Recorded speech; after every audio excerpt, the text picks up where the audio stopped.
Misi kita kali ini adalah mencari rongsokan HP yang sekiranya masih layak dan bisa untuk kita perbaiki ya. Coba ini kita cari ini sepertinya masih terlihat utuh ya, dari kondisi fisik luarnya terlihat masih utuh. Coba kita cek apakah ini masih layak untuk kita perbaiki. Coba kita lihat apakah baterainya ada. Baterainya ada ya, ini tipenya Samsung J105. Apakah ini masih bisa nyala? Coba kita nyalakan dulu.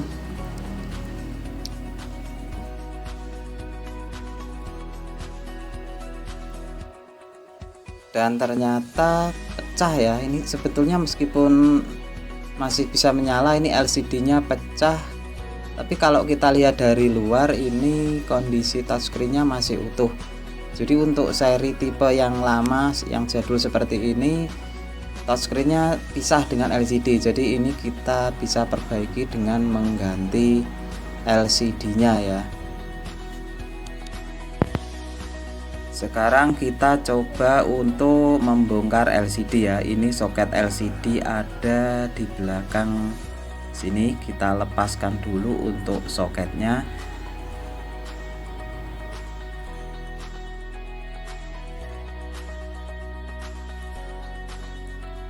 Kemudian kita coba membukanya.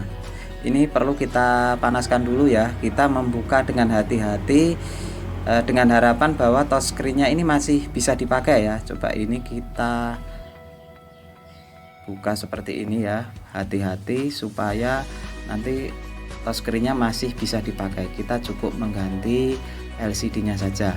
Untuk membuka ini memang perlu pakai ini ya, blower untuk memanaskan supaya lem di touchscreen-nya mudah untuk kita lepaskan. Kita buka pelan-pelan seperti ini.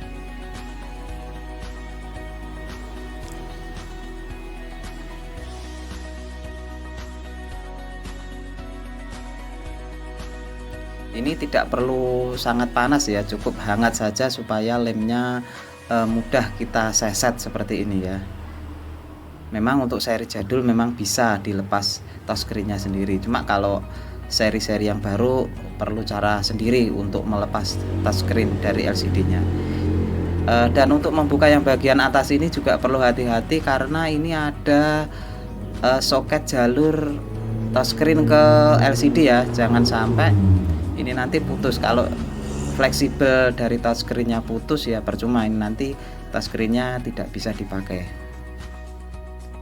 Hati-hati kita dalam melepas touchscreen-nya. Di bagian atas ini ada fleksibel.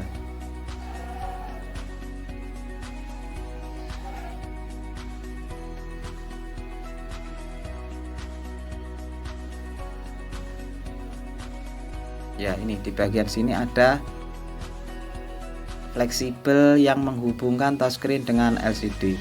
Kita panasi sedikit lagi agar mudah melepas.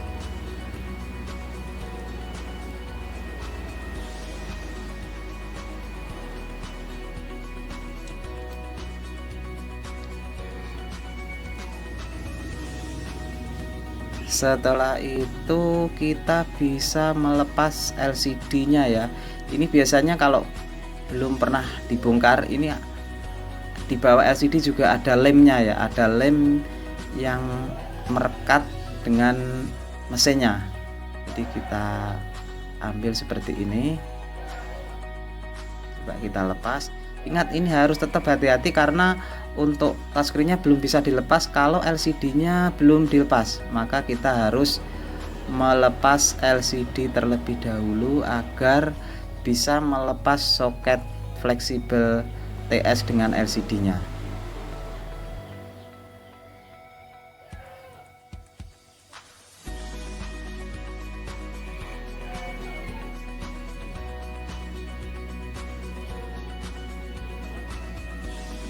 Ya, ini sudah bisa kita tarik untuk kita lepas. Nah, ini ada fleksibel yang menghubungkan touchscreen dengan LCD, maka ini kita lepas.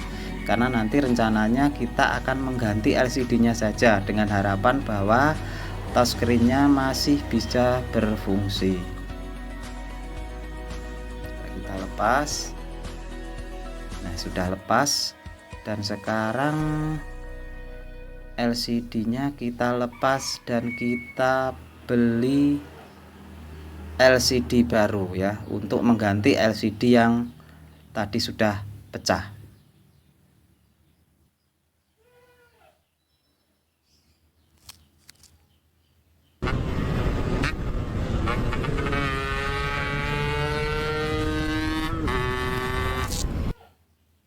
Kita sudah sampai di toko spare part ya. Ini biasanya langsung saya coba di tempat ya, supaya nanti sampai rumah kita sudah yakin bahwa LCD-nya bisa dipakai. Ini mohon maaf saya ngambil gambarnya kurang pas ketika mencoba di toko.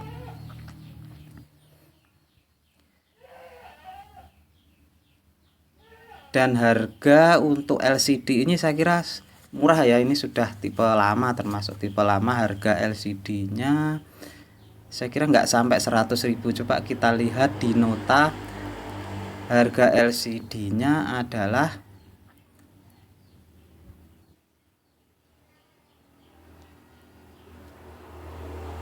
ini Rp65.000 saja, dan sekarang bisa kita pasang LCD-nya. Sebaiknya sebelum kita lem ya, sebelum benar-benar kita pasang LCD-nya, kita coba sekali lagi untuk memastikan bahwa LCD dan touchscreen berfungsi dengan baik. Ya, meskipun HP jadul, ini masih setidaknya bisalah dipakai untuk WA ya. Meskipun untuk beberapa aplikasi saya kira sudah tidak muat karena memori internalnya juga kecil, ini cuma 8 GB dan RAM-nya juga cuma 1 GB. Ini tadi kita coba perbaiki, siapa tahu masih bisa dipakai.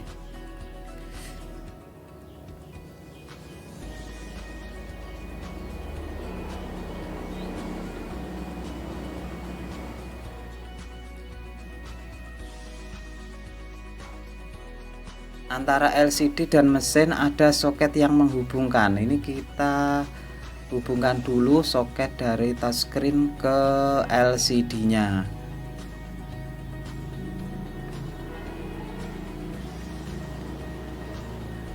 Setelah dipasang seperti ini, sebaiknya kita solasi ya. Tujuannya adalah supaya tidak bergeser atau ketika terjatuh atau terkena benturan, soket touchscreen-nya tidak bergeser. Kalau sampai bergeser atau bahkan sampai lepas, ini akan berakibat touchscreen-nya tidak berfungsi ya. Ini sebaiknya kita pasang solasi seperti ini supaya tidak geser. Nah, seperti ini. Dan juga ini yang sebelahnya, ini adalah jalur lampu, sebaiknya juga kita tutup supaya aman ya, supaya tidak lepas ataupun tidak mudah korosi. Sebaiknya kita tutup ini untuk jalur lampu LCD. Sekarang kita coba, sebelum nanti benar-benar kita pasang, sebelum kita lem, kita yakin bahwa LCD dan touchscreen berfungsi dengan baik.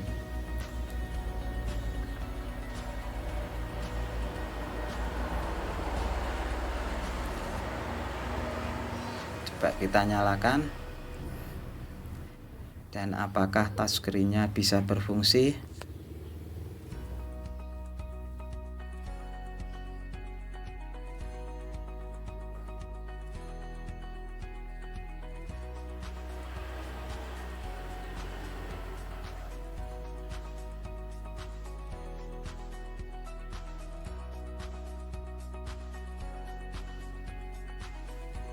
Nah, ini udah nyala, tapi ini ada kuncinya ya, ada kunci polanya, dan saya juga tidak tahu karena ini dapatnya dari rongsokan HP ya.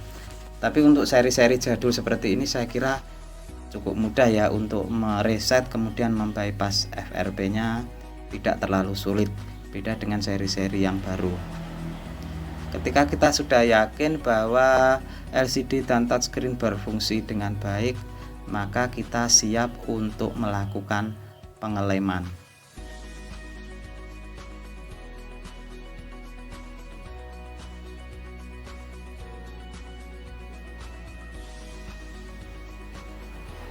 Ini kita lem ya. Ini lemnya adalah lem khusus untuk touchscreen ya. Jadi kalau Anda mau membeli di toko spare part HP, ini namanya lem TS atau lem LCD. Cukup kita lem untuk bagian sampingnya saja, saya kira ini sudah cukup kuat ya.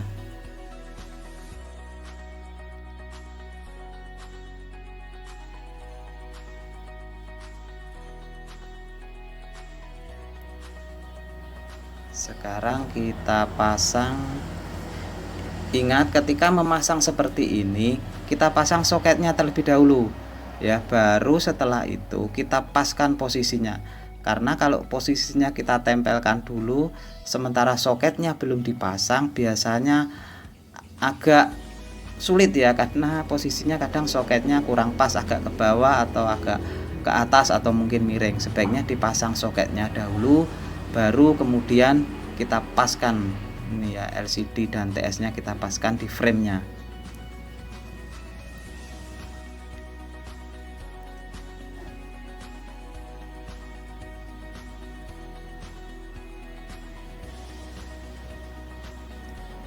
Yes, sambil menunggu loading kita pasang tutup untuk soket LCD, kemudian kita pasang back casingnya ya. Ini sudah nyala, tinggal sedikit sentuhan akhir, yaitu kita membypass FRP nya. Kita reset, kita bypass FRP.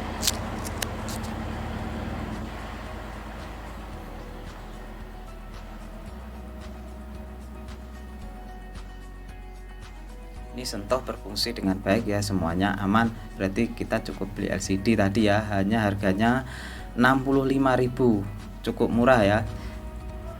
Sedikit sentuhan akhir kita bypass FRP nya ya.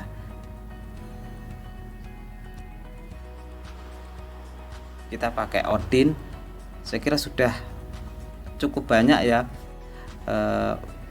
cara-cara untuk membypass FRP HP-HP yang seri jadul seperti ini. Nah, ini sudah selesai untuk bypass FRP nya.